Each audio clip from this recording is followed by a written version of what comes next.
आज हम विज्ञान भारती कक्षा 8 की अभ्यासकार पुस्तिका में इकाई 19 माइक्रोसॉफ्ट एक्सेल एमएस एक्सेल के प्रश्नों को हल करेंगे। प्रश्न संख्या 1 है, निम्नलिखित प्रश्नों के सही विकल्प छांटिए। एमएस एक्सेल माइक्रोसॉफ्ट एक्सेल में कॉलम को हाइड करने के लिए किस विकल्प का उपयोग किया जाता है? तो यहां पर जो कॉलम को हाइड करने के लिए है वो ये वाला ऑप्शन उपयोग किया था, फॉर्मेट, हाइड और अनहाइड। ठीक। फिर अगला है, डेटा के विजुलाइजेशन के लिए सबसे उपयुक्त कौन सा चार्ट है जो प्रतिशत के रूप में डेटा दिखाता है? तो यदि हम प्रतिशत के रूप में डेटा की चर्चा करें तो उसके लिए सबसे अच्छा जो चार्ट है वो पाई चार्ट है। डेटा को विशिष्ट मानदंडों के आधार पर फिल्टर करने के लिए किस फंक्शन का उपयोग किया जाता है? तो यहां पर जो फंक्शन प्रयोग किया जाता है वो फिल्टर फंक्शन है। नेक्स्ट है, किसी भी चार्ट के प्रत्येक डेटा पॉइंट का रंग बदलने के लिए किस विकल्प का उपयोग किया जाता है? तो यहां पर जो रंग बदलने के लिए जो विकल्प है वो है डिजाइन डाटा कलर्स। प्रश्न संख्या 2 है, निम्नलिखित में सही कथन पर सही तथा गलत कथन पर गलत का चिन्ह लगाइए। एक्सेल में पाई चार्ट का उपयोग डेटा के विभिन्न भागों का प्रतिशत दर्शाने के लिए किया जाता है। तो ये बिल्कुल सही है। तो ये कथन क्या हो जाएगा? सत्य हो जाएगा। सही के निशान लगा दिया। डेटा फिल्टरिंग का उपयोग केवल संख्यात्मक न्यूमेरिक डाटा के लिए किया जा सकता है। तो जो डेटा फिल्टरिंग का प्रयोग है ये केवल डेटा के लिए नहीं है, इससे टेक्स्ट भी, दिनांक भी और रंगों के आधार पर भी इसको फिल्टर किया जा सकता है। ठीक है, तो ये कथन क्या हो जाएगा? गलत हो जाएगा। एक्सेल में डेटा को शॉर्ट करने का विकल्प होम टैब में उपलब्ध होता है। तो जो होम टैब में एडिटिंग समूह में उपलब्ध होता है, तो ये कथन बिल्कुल सही हो जाएगा।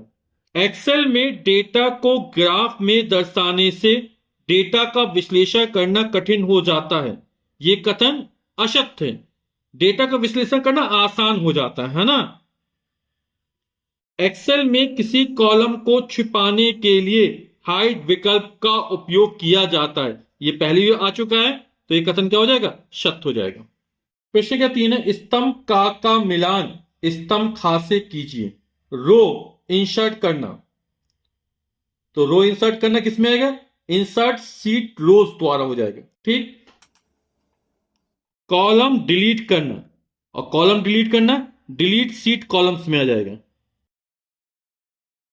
अंक तालिका के अंकों को घटते क्रम में प्राप्त करना, तो ये जो प्रोसेस है सॉर्टिंग के द्वारा होता है। रो और कॉलम को हाईलाइट करना, और रो और कॉलम जो हाईलाइट किया फॉन्ट ग्रुप द्वारा किए जाते हैं। डॉक्यूमेंट सेव करने का ऑप्शन आता है, ये फाइल मेन्यू में आता है। प्रश्न संख्या 4, निम्नलिखित प्रश्नों के उत्तर दीजिए। एक्सेल में कॉलम जोड़ने की प्रक्रिया लिखिए।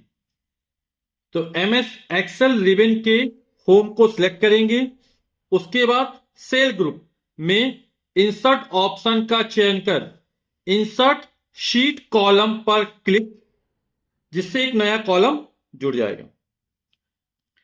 नेक्स्ट है, एक्सेल में किसी डेटा को उच्चतम से निम्नतम क्रम में करने की प्रक्रिया लिखिए।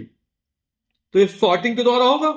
तो एक्सेल में डेटा अंकित करना सबसे पहले, फिर डेटा का चयन करना, फिर सॉर्टिंग ऑप्शन जेड से ए, उच्चतम से निम्नतम जेड से ए, निम्नतम से उच्चतम ए से जेड। ठीक है, तो जेड से ए पर क्लिक, यानी डेटा टैब पर जाकर sort Z to A button पर क्लिक करेंगे। एक्सेल में फिल्टरिंग ऑप्शन का चयन करने की प्रक्रिया लिखिए। तो एक्सेल के रिबन में डेटा टैब का चयन करेंगे, फिर फिल्टर ऑप्शन पर क्लिक करेंगे, फिर तीर जैसा प्रतीक पर क्लिक करने से ड्रॉप डाउन बॉक्स ऐसे ड्रॉप हो जाएगा। ड्रॉप डाउन में अपनी आवश्यकता अनुसार विकल्प का चयन कर डेटा को फिल्टर किया जा सकता है। ठीक है। नेक्स्ट है, एक्सेल में डेटा को तैयार करने की प्रक्रिया लिखिए। तो एमएस एक्सेल में न्यू वर्कशीट का चयन कर, फिर कॉलम हेडिंग दर्ज कर, तो कॉलम हेडिंग दर्ज करेंगे, है ना। जैसे मान लो बच्चों के पसंदीदा फलों के नाम और उनकी संख्या की चर्चा की जा रही है ना, तो हेडिंग डालेंगे फलों के नाम और उसमें फल के नाम लिख देंगे, जैसे आम, केला, अमरूद, पपीता, सेब। फिर बच्चों की संख्या लिख देंगे, कितने बच्चों को आम पसंद है, कितने को केला। यानी कॉलम हेडिंग डालेंगे, फिर उसमें डाटा दर्ज करेंगे, फिर डेटा टाइप कर दर्ज करें, फिर डेटा को सिलेक्ट कर उसको चार्ट में या ग्राफ में या तालिका के रूप में चयन कर लेंगे। ठीक। इकाई का अंतिम प्रश्न है, एक्सेल में चार्ट ग्राफ को संशोधित करने की प्रक्रिया लिखिए।